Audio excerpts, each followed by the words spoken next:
நம்ம வீடுகளில் ஜெபமாலை ஜெபிக்க சொல்கிறத நிறைய பேர் தவறாக புரிஞ்சு கொள்கிறாங்க.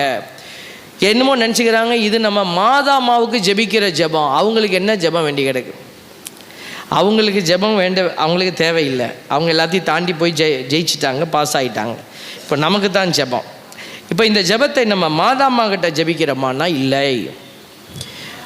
மாதாவுடைய பரிந்துரை நம்மோடு இருக்குது.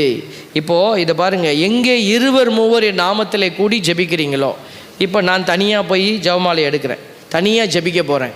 அப்போ அந்த இடத்துல நான் இந்த இறைவார்த்தையை நிறைவு செய்ய முடியாது பார்த்தீங்களா? அப்போ நாம் என்ன செய்கிறோம்? இந்த ஜெபமாலை எடுத்து ஜெபிக்கும் போது இந்த ஜெபமாலை ஜெபிக்கிற நேரத்தில் மாதாம்மா வந்துடுவாங்க. ஏன்னா அவங்க வாக்குறுதி கொடுத்துருக்குறாங்க, இந்த ஜெபத்தை நீ சொல்லி ஜெபிச்சின்னா நான் உன்னோட வந்து சேர்ந்து ஜெபிப்பேன். அதுதான் அவங்க வெளிப்பாடு. ஃபாத்திமாவில் அந்த பிள்ளைகள் ஜெபிக்கும் போது மாதாம்மா முதல் பகுதியே சொன்னாங்க, அருள் நிறைந்த மரி. இதெல்லாம் அவங்களுக்கு கொடுக்கப்பட்ட ஆசீர்வாத வார்த்தைகள். இரண்டாவது பகுதி தான் நம்ம உருவாக்கி வச்சுருக்கிறோம்.